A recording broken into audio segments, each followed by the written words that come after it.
O Conselho Deliberativo de São Paulo adiou, nesta terça-feira, a votação para a reforma do Estatuto do Clube, que previamente estava marcado para a próxima quinta-feira. O pleito vai ocorrer agora, em 16 de dezembro, depois do fim do Brasileirão.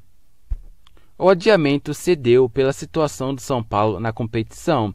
O tricolor se encontra ameaçado pela zona do rebaixamento e, diante desse contexto, o Conselho optou por adiar a reunião.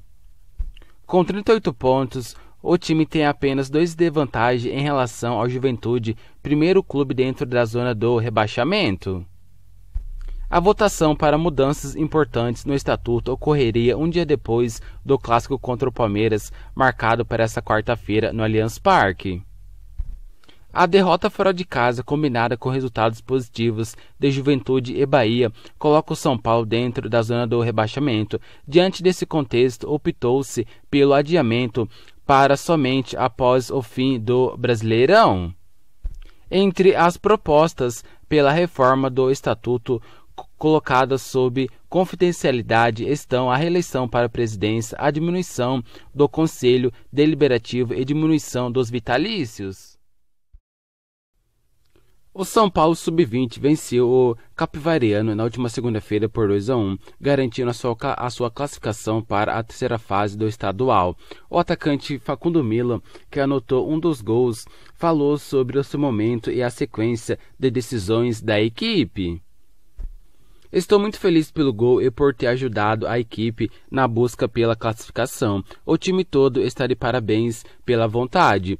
Um clube do tamanho do São Paulo sempre tem a obrigação de lutar por todas as competições que entra. Nosso objetivo é ser campeão nas 2 competições e estamos trabalhando para isso, disse.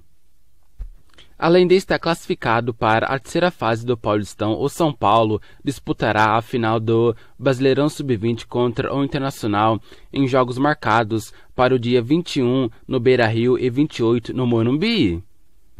Facundo é o jogador que mais atuou pelo São Paulo na temporada do Sub-20. Sob o comando de Alex, o uruguaio disputou 31 partidas e marcou 6 gols. Vamos continuar pensando jogo a jogo. Agora, cada jogo é uma decisão para nós e temos que focar sempre no próximo adversário. Finalizou o atacante.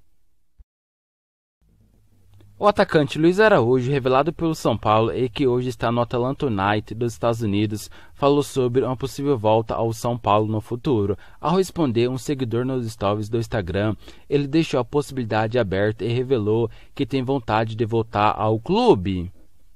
Vontade eu tenho de vestir a camisa que entorta vará outra vez. Quem sabe? Respondeu o atacante. Luiz Araújo jogou no São Paulo entre 2016 e 2017, depois de atuar também pela base do Mirassol. No mesmo ano, o atacante foi negociado com o Lille da França por cerca de 38 milhões. A sua venda para o Atlanta United fez o São Paulo ganhar mais 1,5 milhão. Entre 2016 e 2017, Luiz Araújo fez 51 partidas pelo São Paulo com 9 gols anotados.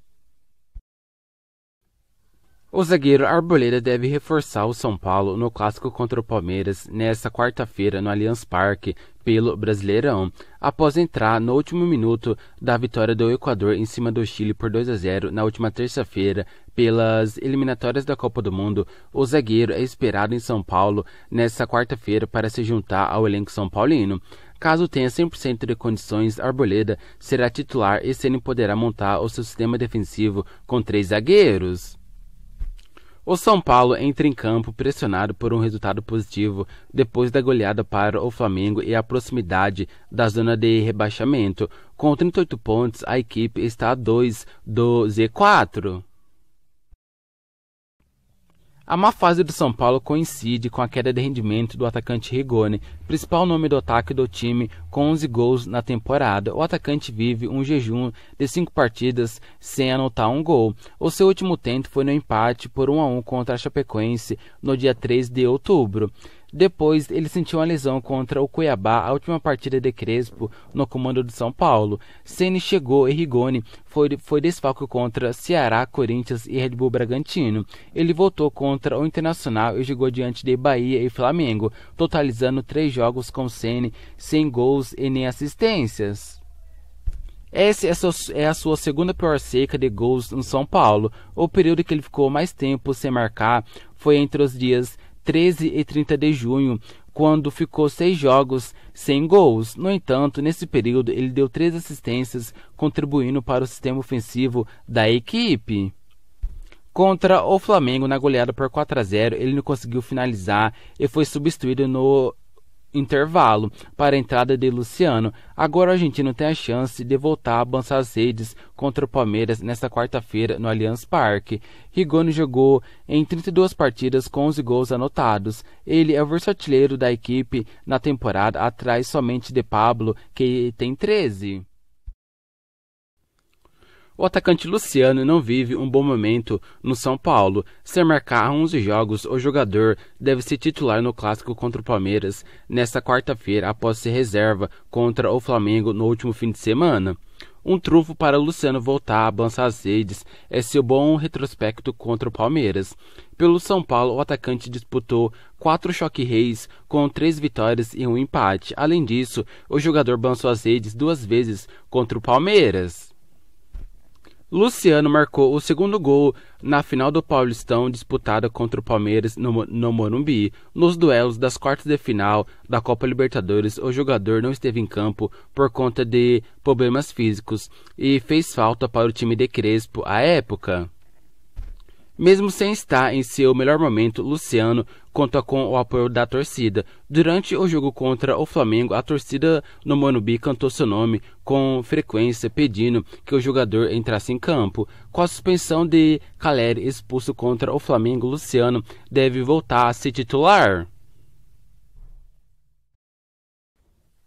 O atacante Caleri pode desfalcar o São Paulo por mais rodadas nessa reta final de Brasileirão. Expulso na derrota do último fim de semana para o Flamengo, o argentino terá o lance do cartão vermelho analisado pelo STJD e pode desfalcar o time em jogos, além da suspensão automática a ser cumprida diante do Palmeiras.